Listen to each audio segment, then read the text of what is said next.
Welcome back, beautiful, beloved souls. My name is Gem, Jem, Gemstone, and I'm a psychic medium.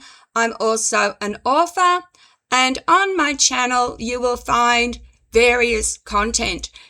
I try everything. And this one is why nice people want to play villains and villains want to play faithful. This is based on the Traitors, a game that's taking the world by storm. So the Traitors is available on Channel 10. They've had a game in the UK, a game in India, a game in New South Wales. Sorry, not New South Wales, New Zealand. Sorry about that. So this is the Traitors game psychology and our secret shadow selves. There's a strange thing that happens when people imagine themselves on the TV show, The Traitors. You can be the nicest, most loyal, most empathetic person in real life, and yet you think, put me in as a traitor. I want to play the villain. And I would love to play the villain. And then you get men who are blunt, dominant, even a bit ruthless in their real lives. And they want to be the faithful, the good guys. Why does this happen? Why do we want to be the opposite of who we truly are? Let's break this down, because this goes much deeper than gameplay. This is about identity, hidden desires, the shadow self, and the psychology of permission. 1. The traitor fantasy, permission to break the rules. Nice people have some of the strongest internal rule systems.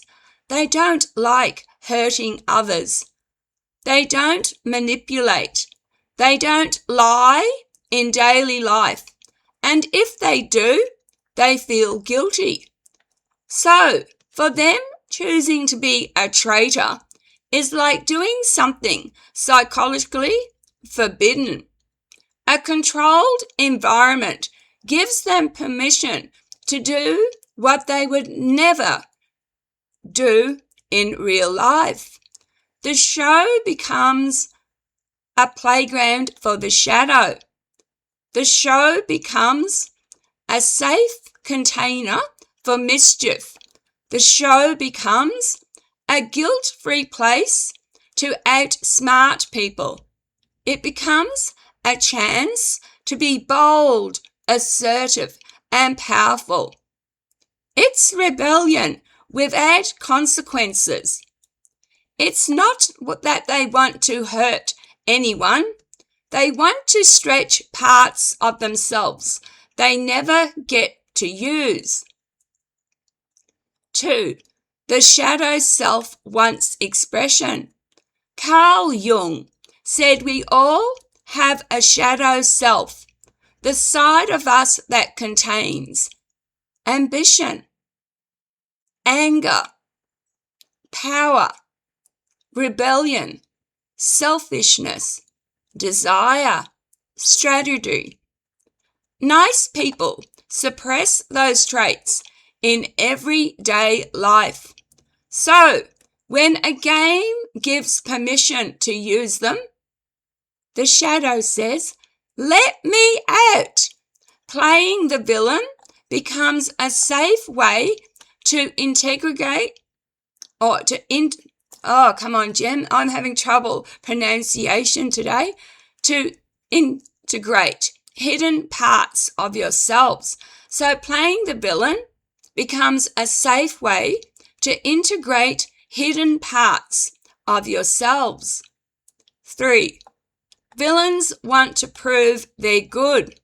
Now, let's flip it. People who are assertive, blunt, dominant, or morally flexible in real life often want to play the faithful. Why? Because for them, their shadow is vulnerability, not manipulation. Their shadow is loyalty, innocence, trust, softness. Part of them wants to be perceived as the good guy, perhaps because they aren't always seen that way in real life. Playing faithful lets them repair or balance their identity. Some try to redeem themselves by proving, see, I'm not a villain, I can be good. 4. The game forces identity questions. Traitors is a psychological mirror. It asks, who are you when no one is looking? Who are you when lying is part of the game? What mask do you choose? Your choice reveals not who you are, but what you feel you aren't allowed to be in real life. Nice people choose traitor because they feel never allowed to be strategic or deceptive. Aggressive people choose faithful because they never get to be innocents. It's identity balancing. 5. The power fantasy versus the purity fantasy. There are two fantasies at play. A. The power fantasy. Nice people want to feel powerful for once. They want to outthink, outmaneuver, and control the board. Being the traitor equals power without real harm. B. The purity fantasy. People who feel morally complicated in real life, they want a redemption arc.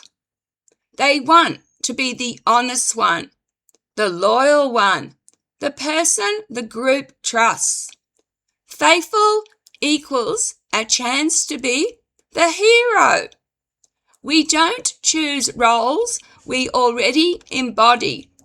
We choose roles that fulfill unmet identity needs. 6. Humans love duality. We are never just one thing. Part of the appeal is this. We all contain both a villain and a hero. But daily life forces us to pick one. A game unshackles us. It lets us explore sides we repress. Traitors is popular because it lets us experience fear, suspicion, betrayal, power, strategy, morality, without actually hurting anyone. It's a dark psychology, but safe. 7. Narcissist play versus empathy play. This is fascinating. Empaths want to play traitors. Why? To test whether they can detach and be strategic. Narcissists tend to want to play the faithful. Why? They want admiration and purity points. The game exposes personality types more than people realize. 8. Societal experiment. Who do we become under pressure? Being a traitor tests your ability to lie convincingly, your emotional control, your strategic mind. Being a faithful test. Your intuition, your loyalty, your ability to read people, your integrity. People often want the role that challenges them the most, not the one that suits them. Nice people don't want to play being nice. Tough people don't want to play tough. We crave psychological balance. 9. We want to see ourselves in the villain. Villains in media are confident, charismatic, clever, and often misunderstood. Nice people watch villains and think, I wish I had that boldness. Choosing traitor is choosing confidence, not cruelty. 10. The final truth. Games reveal who we want to be. Not who we are, not who society expects us to be, not who our trauma shaped us into. Games reveal the self we don't normally express. And the Traitors does this perfectly because it gives a person permission, role play, anonymity, a social experiment, a clean moral reset when the game ends. No guilt, no real consequences, just pure psychological exploration. Conclusion. The reason kind, loyal people want to play the villain and morally complex people want to play the innocent hero, it is because we're all seeking the missing half of ourselves.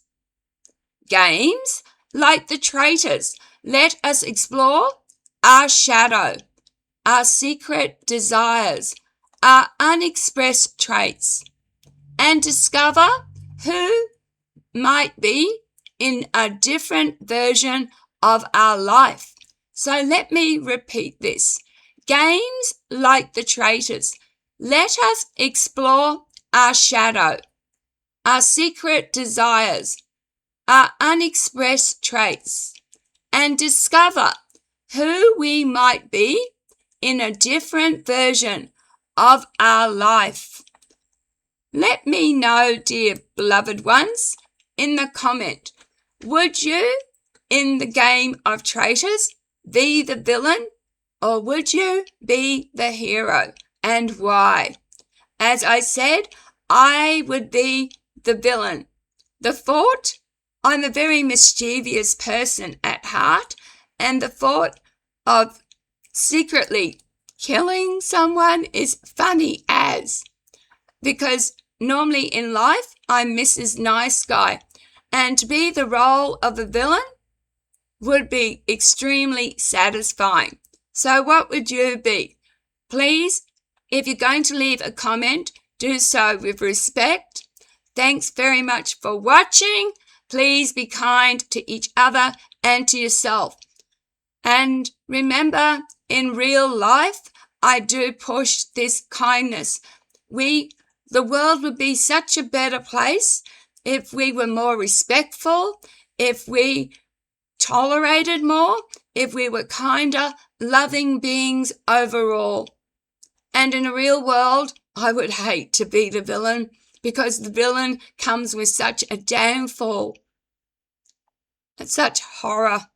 All right. Thanks for watching. Love, light, and blessings. Bye.